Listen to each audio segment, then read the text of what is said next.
या जगावर कुणाची नेमकी सत्ता आहे? निम्म जग कुणाच्या मालकीचं आहे? या प्रश्नाचं उत्तर आता मिळालंय।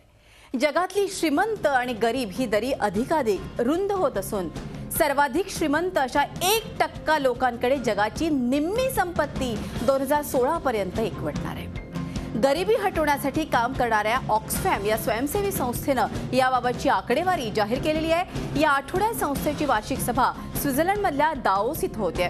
त्यानिमित्त ही आकडेवारी जाहीर झाली आहे।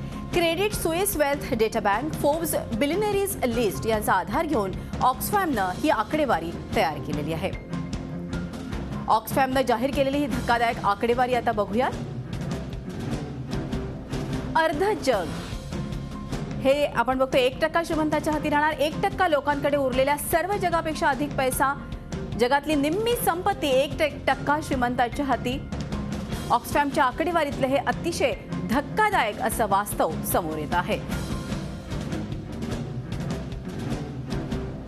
Credit Suisse wealth data bank आणि फोर्ब्सचा आधार घेत अर्थातच या निष्कर्षाप्रती पोहोचलेलं हे मासिक जगातली निम्मी संपत्ती 1%च्या हाती येणार आहे। 1% जो लोक आहे श्रीमंत तो पूर्ण जग आपल्या हाती घेणार आहे। अर्थातच सत्ता राहणार ती 1% या श्रीमंत लोकांची।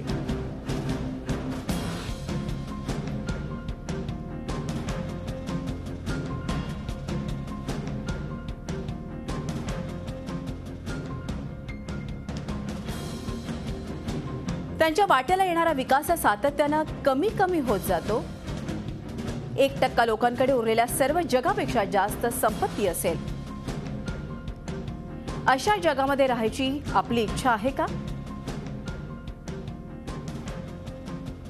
पुढल्या वर्षापर्यंत 1% अतिश्रीमंतांकडे जगाची अर्धी संपत्ती।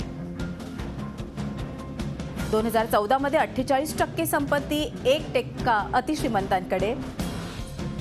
सर्वाधिक 80 श्रीमंतांची संपत्ती सर्वाधिक गरीब 3.5 अब्ज लोकांइतकी। 1% श्रीमंतांकडे प्रत्येकी सरासरी 2.7 दशलक्ष डॉलर्सची संपत्ती। सर्वात गरीब 50% लोकांची सरासरी संपत्ती केवळ $3,851।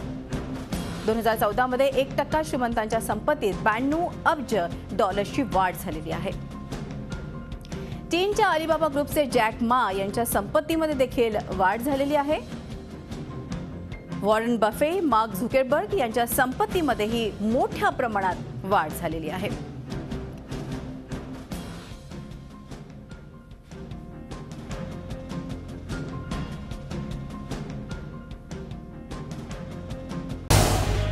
झी 24 तास रहा एक पाऊल पुढे।